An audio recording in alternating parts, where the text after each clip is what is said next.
हम में से बहुत सारे लोग कई बार शेयर होल्डर के साथ साथ स्टेक होल्डर वर्ड भी सुनते हैं। ये स्टेक होल्डर क्या होता है? हम सभी के मन में कई बार ये सवाल आता है कि स्टेक होल्डर का क्या मतलब होता है।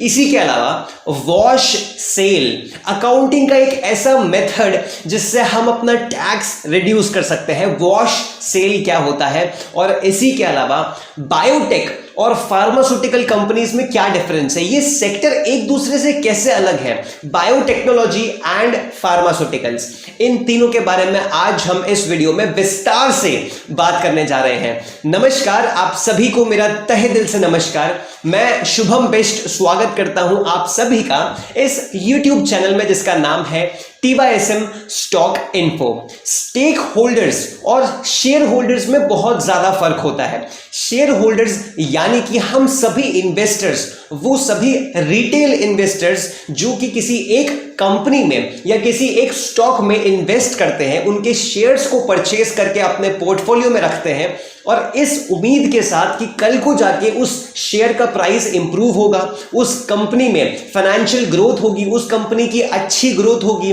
वो कंपनी अलग अलग मार्केटिंग स्ट्रैटेजीज के थ्रू और उसके मैनेजमेंट पे भरोसा करके हम ये चाहते हैं कि किसी प्रकार से हमारे पोर्टफोलियो का जो रेट ऑफ रिटर्न है वो इंक्रीज हो।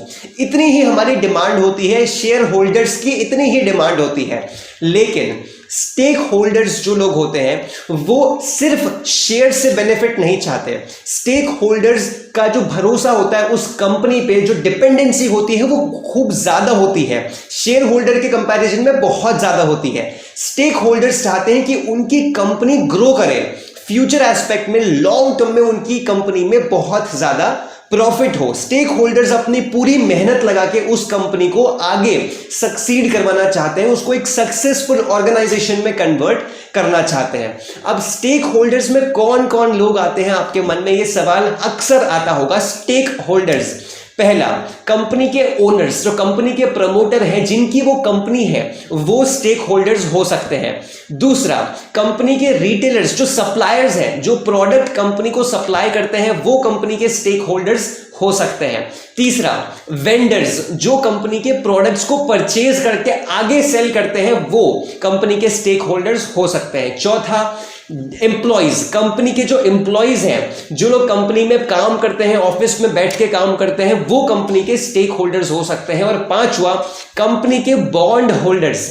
अगर आप नहीं जानते बॉन्ड्स क्या होता है, बॉन्ड होल्डर कौन होते हैं, कौन बॉन्ड इश्यू करता है और कौन बॉन्ड में इन्वेस्ट करता है, तो आपको जरूर हमारा बॉन्ड्स का एक वीडियो देखना चाहिए जिसकी लिंक आपको नीचे डिस्क्रिप्शन में मिल जाएगी। उसमें हमने बॉन्ड्स के बारे में डिटेल में सभी जानकारियां शेयर कर दी है। तो बॉन्ड होल्डर्स भी एक प्रकार के स्टेक होल्डर्स होते हैं।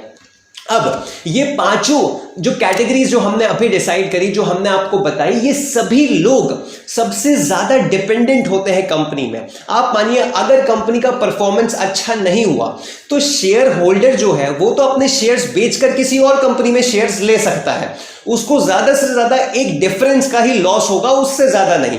लेकिन अगर कंपनी में बिजनेस अच्छा नहीं होता है या इकोनॉमी ड्रॉप होती है, कंपनी की सेल्स नहीं होती है, तो जो एम्प्लॉय है वो तो डायरेक्टली कनेक्टेड है कंपनी से।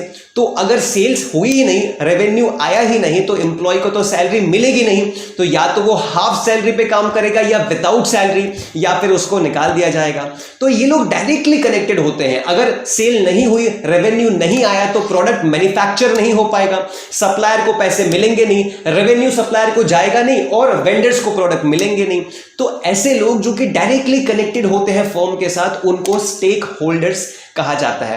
अब कंपनीज को स्टेक होल्डर्स के बारे में भी उतना ही सोचना है जितना शेयर होल्डर्स के बारे में सोचना है।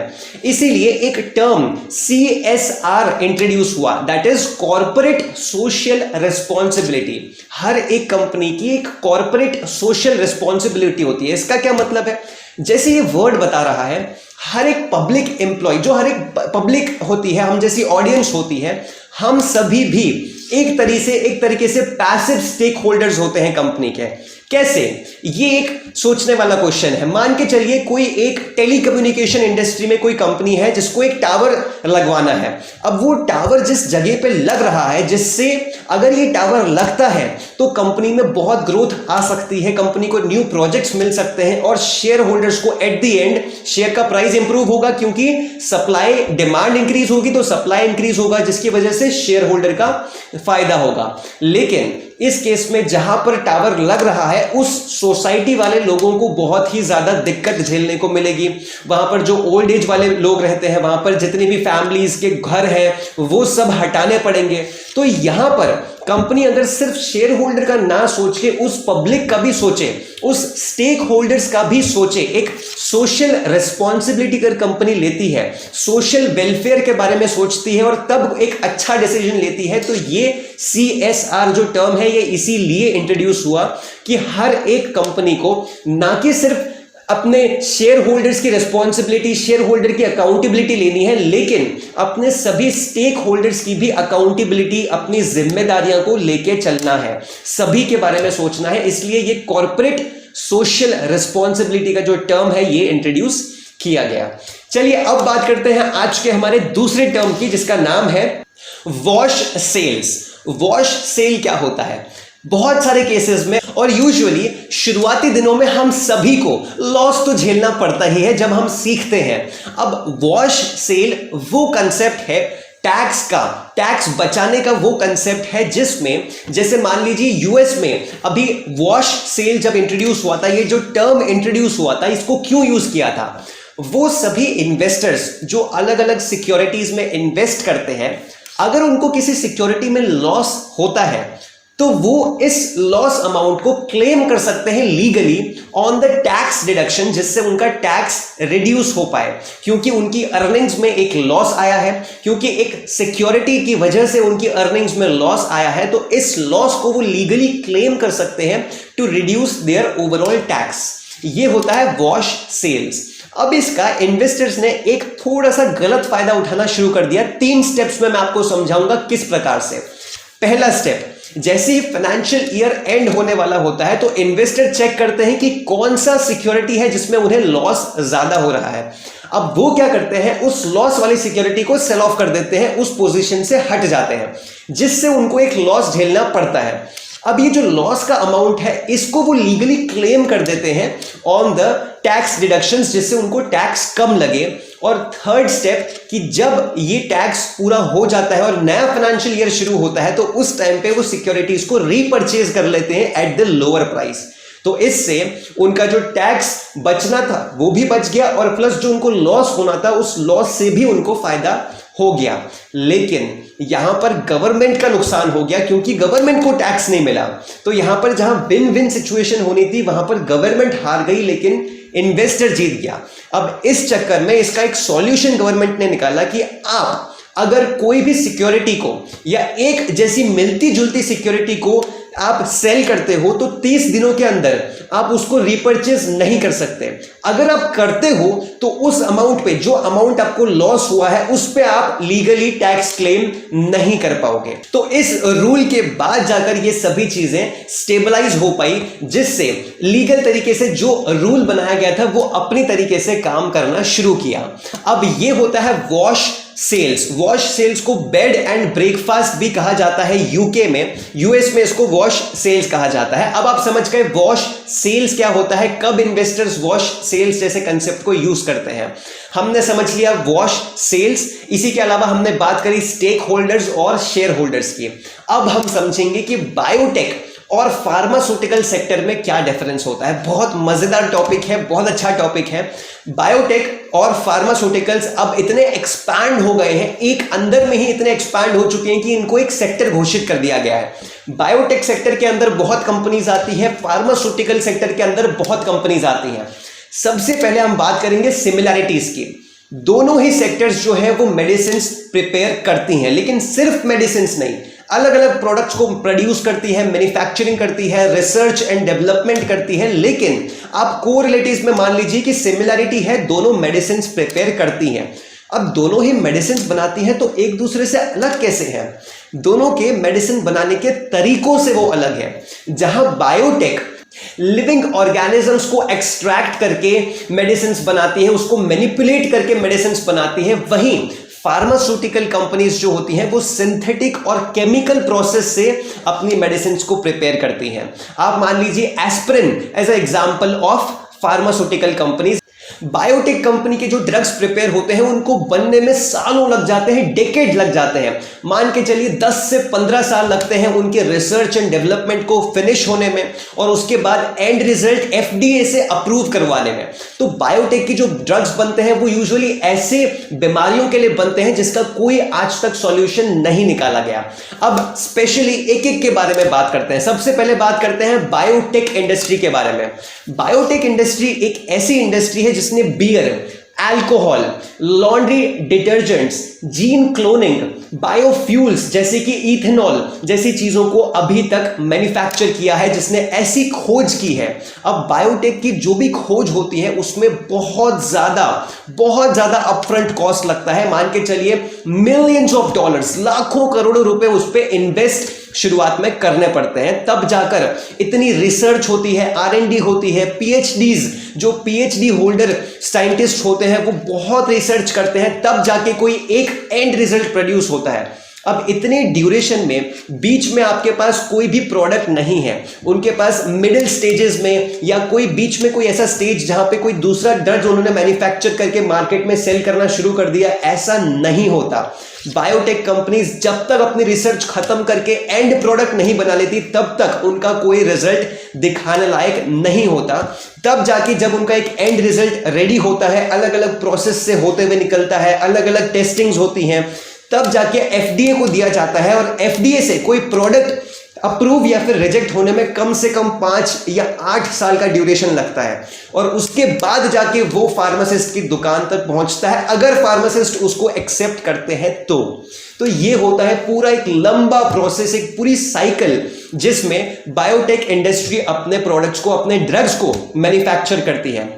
अब बायोटेक इंडस्ट्री जो अपने प्रोडक्ट्स बनाती है, रिसर्च करती है, डेवलप करती है, फिर प्रोड्यूस करती है, तो उसमें मोस्टली कमर्शियल प्रोडक्ट्स होते हैं, जैसे कि मेडिकल एप्लीकेशंस या फिर एग्रीकल्चर एप्लीकेशंस। अब बायोटेक इंडस्ट्री में आप जानते हैं कि इतनी ज़्यादा मेहनत, इतना ज़्यादा पैसा इन्वेस्ट होता है, और ये कोई छोटे मोटे ड्रग्स नहीं बनाते हैं। ऐसा नहीं कि जो बीमारी का ऑलरेडी इलाज है, जिसकी ऑलरेडी मेडिसिन बन चुकी है, उसके मेडिसिन वापस से नहीं बनाते, ये न्यू मेडिसिन को क्रिएट करते हैं। इसलिए इसमें अपफ्रंट कॉस्ट बहुत ज्यादा लगता है।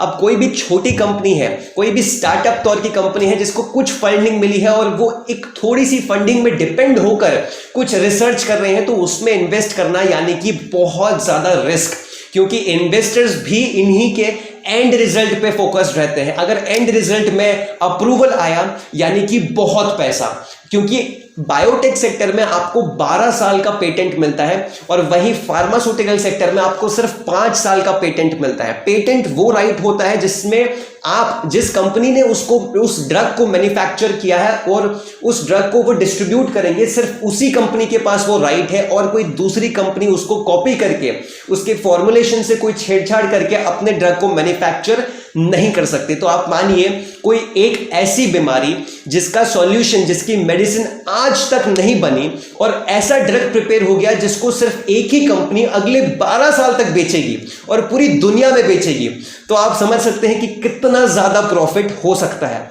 अब वही चीज बायोटेक के कंपैरिजन में फार्मास्यूटिकल्स को जो राइट मिलती है वो सिर्फ 5 साल की मिलती है, क्योंकि वो भी हम बात करेंगे ऐसा क्यों होता है।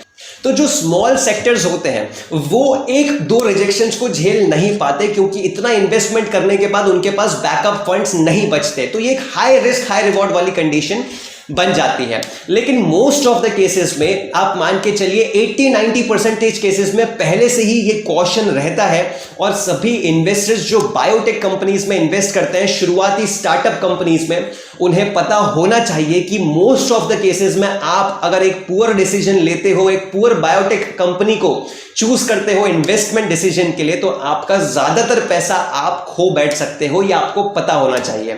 वहीं अगर स्टार्टअप के अलावा कोई बड़ी कंपनी है, कोई अच्छी कॉर्पोरेट कंपनी है जिसके पास फंडिंग के लिए बहुत अलग अलग इन्वेस्टर्स हैं, तो वो ऐसे रिजेक्शंस को फिर भी एक झेल सकती है, वो ऐसे सेटबैक्स लेकर और ज्यादा प्रिपरेशन कर सकती है। लेकिन छोटी कंपनीज इतना ज्यादा रिजेक्शंस एफडीए से नहीं ले पाती है, क्योंकि इसमें फंड बहुत ज्यादा अपफ्रंट खर्च हो जाता है। उस ड्यूरेशन में वहां पर कोई भी कैश फ्लो नहीं होता है, कंपनी के कोई प्रोडक्ट्स अभी मार्केट में इंट्रोड्यूस नहीं होते हैं। अब ऐसे केसेस में आप मान लीजिए जहां पर फंड इतना ज्यादा इंट्रोड्यूस हो रहा है, तो वहां पर कंपनीज का डिविडेंड देना बिल्कुल ना के बराबर पॉसिबल है। मुश्किल से 0.5 या 1% कंपनी है पूरे सेक्टर में जो कि अच्छा डिविडेंड देती है, नहीं तो ये कंपनीज डिविडेंड नहीं देती है। तो इस तरह से आप समझ सकते हैं बायोटेक सेक्टर में क्या पॉजिटिव साइड्स हैं और क्या नेगेटिव साइड्स हैं। अब बात करते हैं फार्मास्यूटिकल सेक्टर की। फार्मास्यूटिकल सेक्टर में जैसे कि आप समझ गए कि इसमें मेडिसिन बनाई जाती है सिंथेटिक वे में, केमिकल प्रोसेस का यूज करके इसमें मेडिसिन को बनाया जाता है। लिविंग ऑर्गेनिजम्स या डीएनए को क्लोन करके यहां पर कुछ नहीं करते। फार्मास्यूटिकल्स की जो मेडिसिन होती है वो यूजुअली जो दवाइयां ऑलरेडी आ चुकी है उसके इफेक्ट्स को और अच्छा करने की और उसके टाइम इंटरवल को कम से कम करने की, जो क्यूरेशन टाइम होता है, जितने टाइम में हम लोग उस दवाई को खा के ठीक हो जाते हैं, उसमें एंटीबॉडीज जनरेट हो जाती है, तो उस टाइम को कम से कम करने के लिए इन दवाई को इंट्रोड्यूस करते हैं। फार्मास्यूटिकल कंपनीज जो होती हैं उनका पेटेंट 5 साल का रहता है, 5 इयर्स का। एक अच्छी बात जो फार्मास्यूटिकल कंपनीज में होती है कि ये वेल मैनेज्ड रिस्क लेते हैं, वेल डाइवर्सिफाइड और अच्छे से मैनेज किया हुआ रिस्क, क्योंकि इसमें फंड की दिक्कत नहीं होती। फार्मास्यूटिकल कंपनीज में एक कांस्टेंट कैश फ्लो रहता है। और ऐसा क्यों हमने कहा, क्योंकि इस ड्यूरेशन में जितने ड्रग्स उनके मार्केट में जा चुके हैं, इनके पास मार्केटिंग बजट भी अच्छा होता है, क्योंकि कैश फ्लो आता है। उनके जो पुराने प्रोडक्ट्स ऑलरेडी मार्केट में जा चुके हैं और जो न्यू ड्रग्स हर एक स्टेज पे इंट्रोड्यूस हो रहे हैं, तो वो भी मार्केट में जाते रहते हैं। तो उसकी मार्केटिंग से, उसकी सेल्स से एक कांस्टेंट कैश फ्लो आता रहता है, क्योंकि ये ऐसी डिस्कवरी नहीं करते जिनका आज तक कोई इलाज नहीं बना। ये यूजुअली ऐसे केसेस में डील करते हैं जहां पर इलाज ऑलरेडी बन चुके हैं लेकिन उसके इफेक्ट्स को ठीक किया जा रहा है। तो ऑलरेडी उनके पास ऐसी मेडिसिन हैं जो कि जिसकी सेल अभी मार्केट में हो रही है। ऐसा नहीं है कि कुछ न्यू डिस्कवरी, बिल्कुल अनोखी डिस्कवरी ये लोग करते हैं। तो इसीलिए फार्मास्यूटिकल्स में एक टीम होती है, रिसर्च टीम, जो कि बहुत लंबे प्रोजेक्ट्स के लिए R&D करती रहती है, जैसे कि बायोटेक सेक्टर। एक टीम होती है जो कि ऑलरेडी एग्जिस्टिंग प्रोडक्ट्स को मार्केट में सेल करती रहती है। तो इसीलिए फार्मास्यूटिकल में रिस्क के चांसेस थोड़े कम होते हैं, होते जरूर हैं। इन्वेस्टमेंट अगर आप चाहे म्यूचुअल फंड में करो, बॉन्ड्स में करो, स्टॉक्स में करो, रियल एस्टेट में करो, आप अपने खुद के बिजनेस में इन्वेस्ट करो, आप अपने रिश्तेदार को पैसे दे दो, लेकिन रिस्क तो हर जगह होता है। और इसी के साथ मैं आपको एक और चीज स्पेसिफाई करना चाहूंगा कि ये एक नॉलेजेबल कंटेंट है, इसको कृपया इन्वेस्टमेंट एडवाइस के तौर पे बिल्कुल मत लीजिएगा। आप कभी भी अगर इन्वेस्टमेंट करने का सोचें तो जरूर अपने फाइनेंशियल एडवाइजर से एडवाइस लीजिएगा। ये आपका एक नॉलेजेबल कंटेंट है, इससे आप वैल्यू इन्वेस्टिंग सीख सकते हैं, इससे आप अपने बिजनेस के लिए बेहतरीन स्ट्रैटेजी सीख सकते हैं, कैसे आपको अपने बिजनेस में इन स्ट्रैटेजी से ज्यादा प्रॉफिट हो सकता है, कौन से ऐसे मेथड्स हैं जिससे आप अपने टैक्स बचा सकते हो, कौन से ऐसे मेथड्स हैं जो आपके प्रोडक्ट्स की सेल को दुगना तिगना कर सकते हैं। हम कोशिश करते रहेंगे कि जितना हो सके आपको पॉजिटिव एक अच्छी जानकारियां आप तक पहुंचाते रहें, जिससे आपको अपने बिजनेस में, अपनी लाइफ में बहुत खुशियां मिले, आप बिल्कुल स्वस्थ रहो और ज्यादातर समय आप अपनी फैमिली को दे पाओ। चलिए, आशा करते हैं अगर आपको वीडियो पसंद आया होगा तो जरूर आप अपनी फैमिली के साथ, अपने फ्रेंड्स के साथ, सभी लोगों के साथ शेयर करेंगे, जिससे सभी लोग इस वीडियो से वो ज्ञान ले पाए जो आपको अच्छा लगा हो। चलिए, आशा करते हैं आपका दिन मंगलमय हो। ख्याल रखिएगा अपना। नमस्कार।